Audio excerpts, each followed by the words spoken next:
Good YouTube, Quinn Wade coming to y'all with that instant basketball analysis on Analysis Playground on YouTube, exclusively on there forever.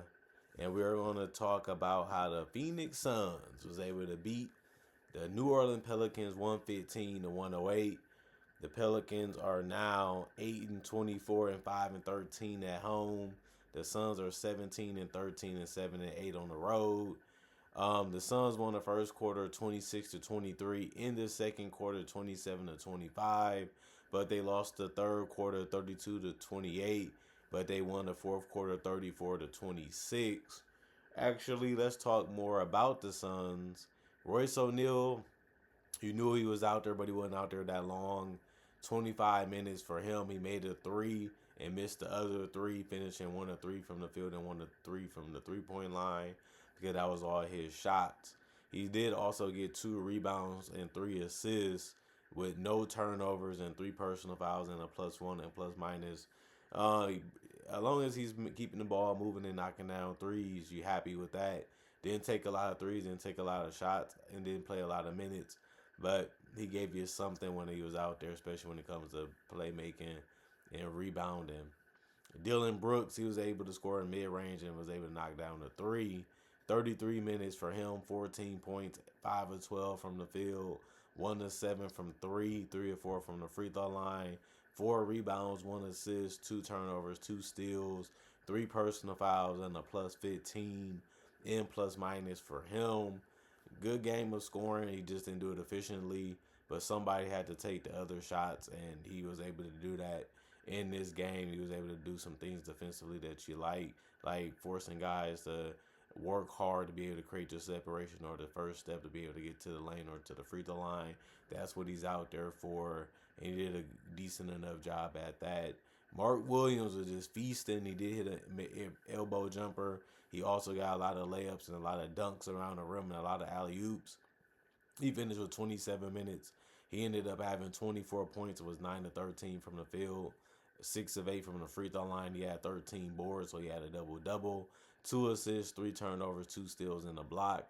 4 offensive rebound, 3 personal fouls, and he was a +14 and plus minus. He did everything on the court, whether it was getting some stops, getting some boards, finishing strong, and keeping the ball moving if he didn't have a shot that was good. And he also just was fast, quick, and was really hard on the boards when it came to commitment and hustle. And you have to love that about him. He always been able to do that, and he's still able to do that now. Devin Booker had it going with that jump shot. He really was just getting to his spots and just rising and knocking down as many as he could. They had no answer for him because even when he didn't do that, he was able to get to the free throw line where he went 9 of 11 there. He also went 1 of 3 from the 3 point line. He didn't take a lot of threes in this one. It wasn't really needed. And then he went 10 of 16 from the field. Really, really efficient. 36 minutes, 30 points for him.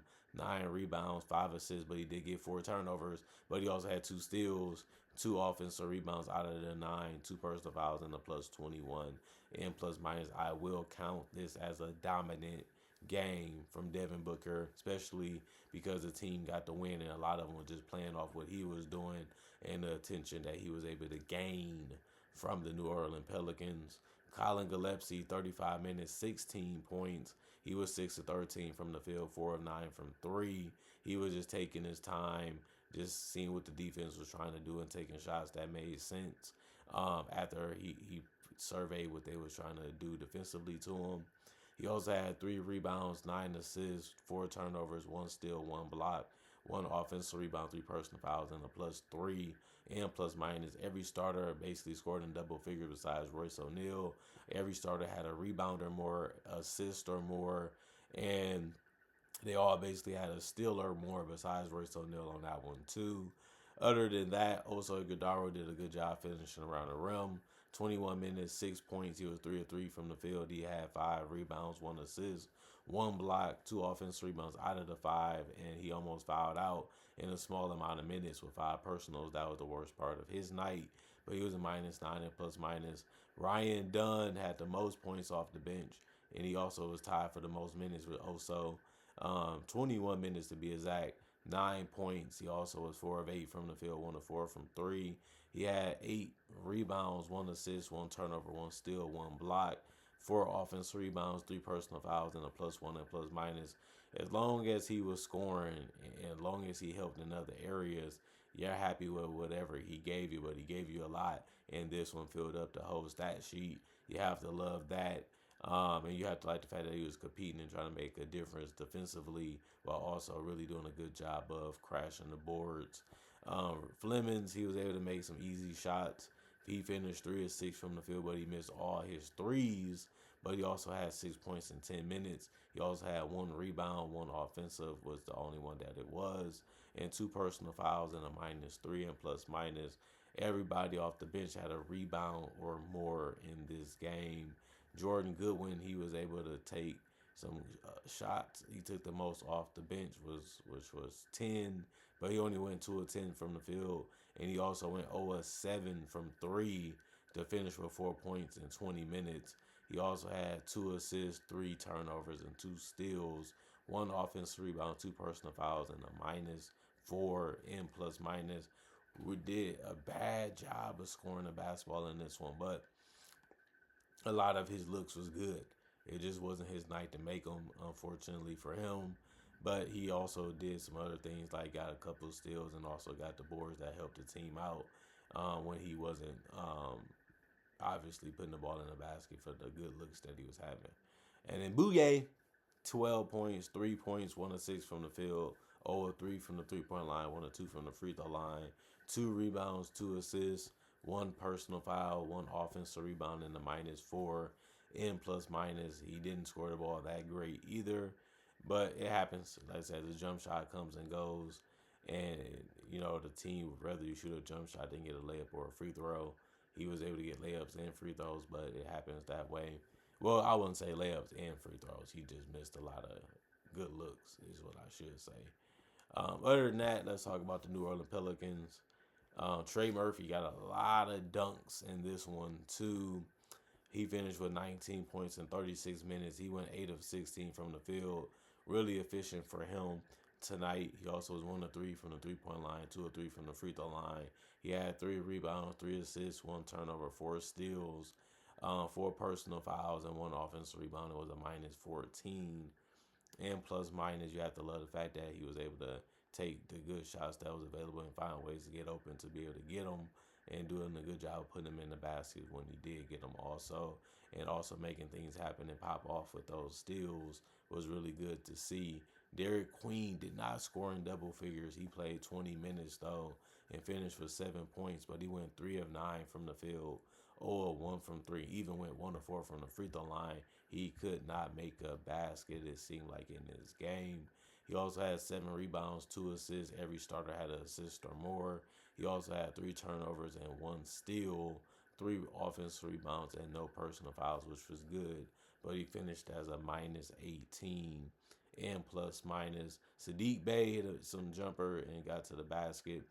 31 minutes for him, 9 points, 4 of 14 from the field, 0 of 5 from three, 1 of 2 from the free throw line, 4 rebounds, 1 assist. He also had no turnovers, 2 offensive rebounds, 0 personal fouls, and a -22 and plus minus. When he had a shot that he felt like he was going to either have to create or finish, he tried to do it as fast, as quick as possible. It worked like less than it should have.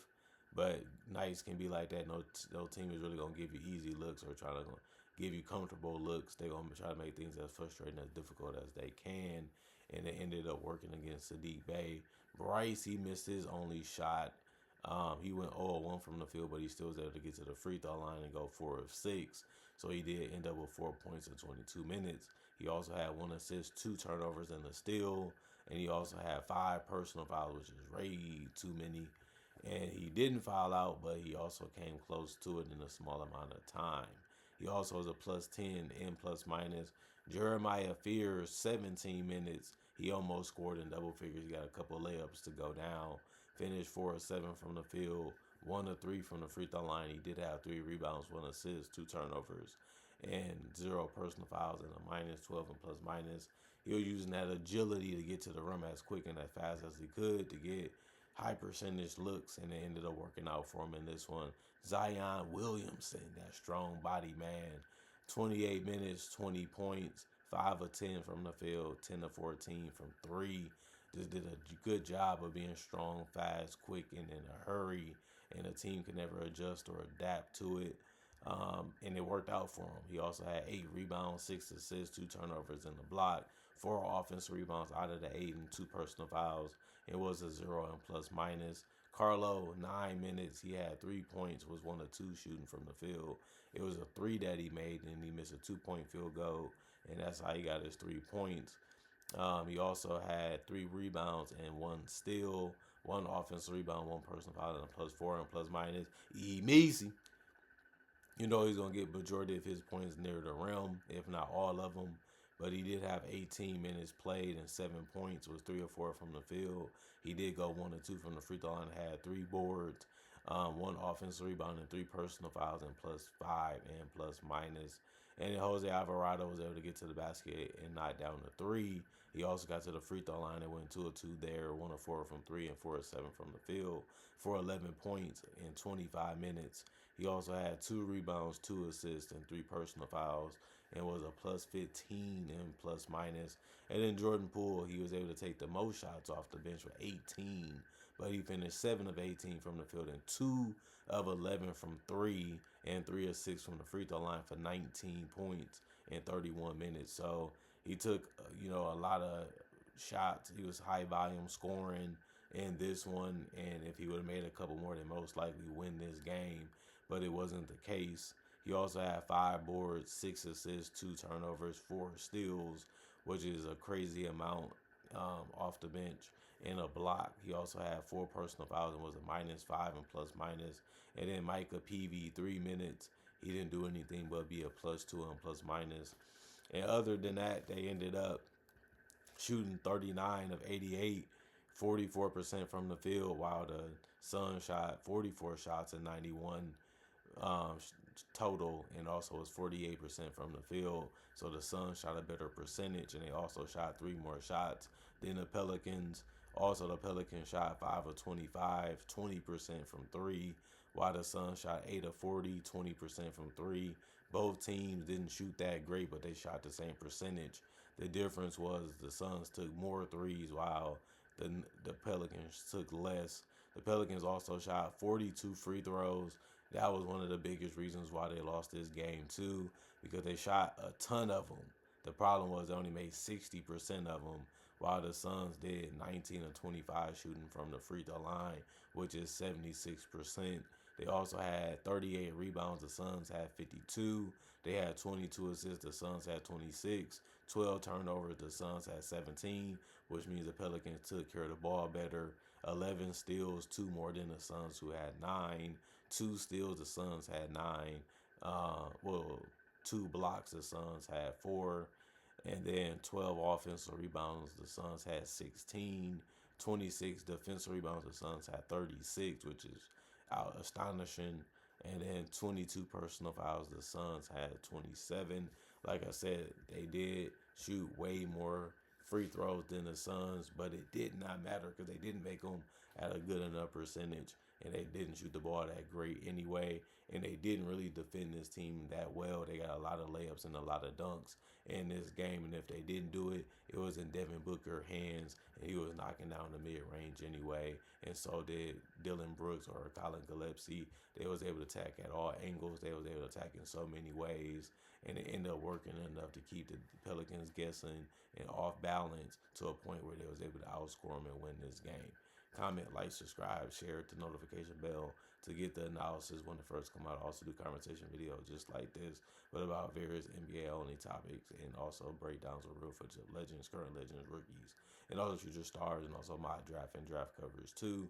And on top of that, I try to tell y'all I got over 4,000 videos already on my channel that you can watch right now and enjoy, and it's all for free. And on top of that, I also will say, thanks for checking out the channel. Thanks for watching.